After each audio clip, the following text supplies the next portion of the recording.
የአውሮፓ ሀገራት ለአሜሪካ ወታደራዊ ድጋፍ መከልከላቸው ዓለምን እያነጋገረ ነው።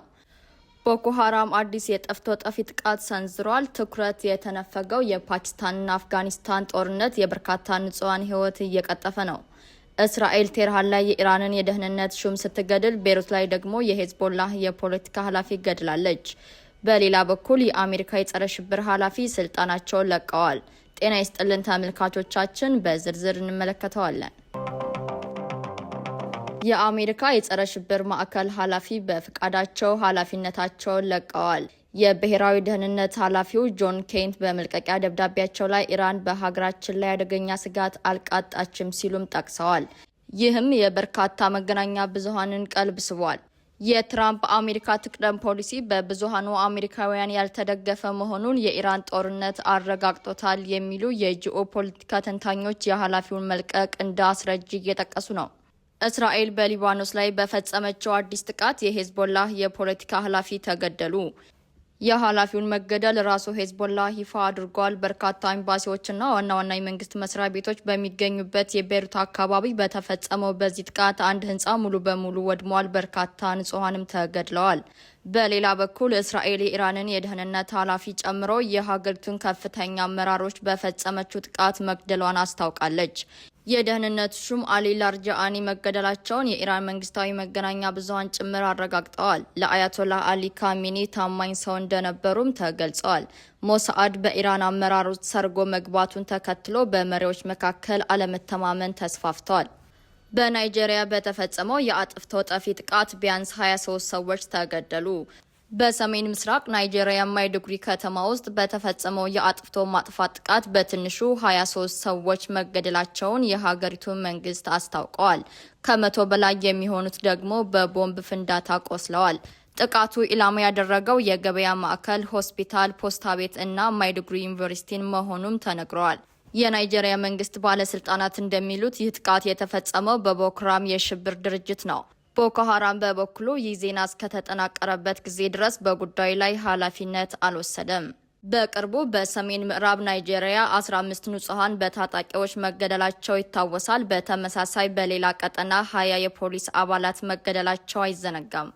ፓኪስታን በአፍጋኒስታን ላይ በፈጸመችው ጥቃት በአንድ የጤና ማዕከል 143 ሰዎች መገደላቸውን ተመድ አስታወቀ። የተባበሩት መንግስታት ድርጅት ይህንን ቢልም የአፍጋን ታሊባን መንግስት በበኩሉ የሟች ቁጥር 400 ሲሆን ቁስለኞች ደግሞ 265 ናቸው ብለዋል።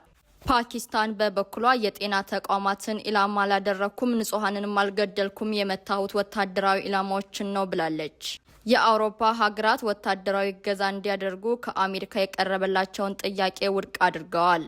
የአሜሪካው ፕሬዝዳንት ዶናልድ ትራምፕ የሰሜን አትላንቲክ ጦር ቃል ኪዳን ድርጅት እንደ ማህበር ብሎም የአውሮፓ ሀገራት በየግል በኢራን ጦርነት ድጋፍ እንዲያደርጉላቸው ጥሪ አቅርበዋል። ትራምፕ ይህንን ጥሪ ያቀረቡት የዓለማችን 20 ከመቶ የነዳጅ መተላለፊያ ወሽመጥ የሆነውን ሆርሙዝ ለማስከፈት በሚል ነው። ሆኖም ሀገሪቱ ሰምተው እንዳልሰሙ ጆሮ ዳባ ልበስ በሚል ዝምዝም ብለዋል። አንዳንዶቹም በአደባባይ ወጥተው ይህ የኛ ጦርነት አይደለም እያሉ ነው። ይህን የተረዱት የአሜሪካው ፕሬዝዳንት የዓለምን የነዳጅ ማጓጓዣ መስመር ብቻችንን እየጠበቅን ነው፣ ሸክማችንን ልትጋሩን ይገባል፣ በሆርሙዝ ወሽመጥ በኩል ነዳጅ የምታገኙ ሀገራት ሁሉ ወታደር ልትልኩልን ይገባል ብለዋል።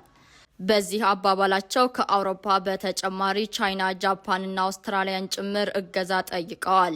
ከሀገራት ምስጋናና እገዛ የጠየቁት ትራምፕ ሀገራት እኛን ለማገዝ ተነሳሽነት አላሳዩም ሲሉ ወቅሰዋል። ኔቶና የአውሮፓ ህብረት በበኩላቸው ጦርነት ውስጥ ላለመግባት ከፍተኛ ጥረት እያደረጉ ይመስላል። የኔቶ አባል ሀገሯ ቱርክ በኢራን ብትመታም የተቃጣው የአየር ላይ ጥቃት እዚያው ሰማይ ላይ ከማምከን በዘለለ ወደ ኢራንን ወደ ማጥቃት አልገባም። ሌላኛዋ የኔቶ አባል ሀገር ፈረንሳይ በኢራቅ የሚገኘው ወታደራዊ ማሰልጠኛ በኢራን በሚደገፍ ታጣቂዎች በድሮን ቢመታም በዚህ ጥቃት 6 ወታደሮቿ ቆስለው አንድ ሌላ ወታደሯ የተገደለ ቢሆንም ወደ ኔቶም ሆነ ፈረንሳይ በግሏ ወደ ጦርነት አልገቡም። እንደውም የፈረንሳዩ ፕሬዝዳንት ኢማኑኤል ማክሮን ወታደራቸው በዚያ የሰፈሩት ሽብርተኝነት ለመዋጋት እንጂ ኢራንን ለማጥቃት እንዳልሆነ በይፋ አውጀዋል። የአውሮፓ ህብረት አባል ሀገር ወደ ሆነችው ቆጵሮስ ኢራቅ ጥቃት ብትሰነዝርም ከህብረቱ የተሰጠ ምላሽ የለም። ኢራን በበኩሏ በጦርነቱ የመጀመሪያ ሳምንት በጎረቤቶቿ ላይ የወሰደቻቸውን እርምጃዎች እንደማትደግም ከይቅርታ ጋር ገልጻለች።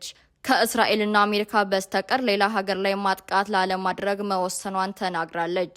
ህንድን ጨምሮ ለአንዳንድ ሀገራት የሆርሙዝ ወሽመጥ በተለየ መልኩ ለመክፈትም እያሰበች ነው። በዚህ መልኩ ለአውሮፓ ሀገራትም መተላለፊያ ወሽመጡን የምትከፍት ከሆነ አስቀድሞ የነበረው የአሜሪካና የአውሮፓ ህብረት መጠነኛ ልዩነት ወደ ተካረረ ደረጃ ከፍ ይላል። በቅርቡ የሚታይ ጉዳይ ነው።